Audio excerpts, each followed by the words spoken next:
Ito ang una kong Pasko dito sa Amerika. Unang Pasko na kasama ko din ang asawa ko at ang kanyang pamilya.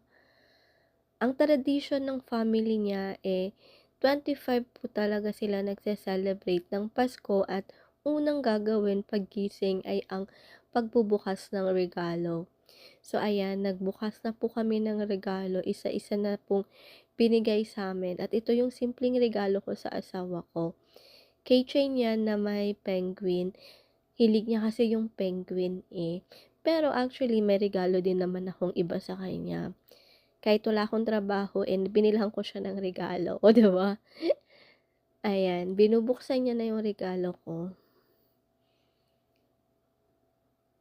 Simple lang pero alam ko, masaya yung asawa ko dito, oh, 'di ba? Meron pa akong pa ganito-ganito. Simple lang naman yung Pasko dito sa Amerika, Ang mahalaga, magkakasama, masaya nagse-celebrate, yun lang. Hindi siya magarbo, simple lang siya talaga. So, ayan nga yung regalo ko sa asawa ko. And after naming magbukas ng gift, maglalaro naman sila para naman, makapag-bonding din yung family. Napaka-tradition daw nila itong gawin every Christmas.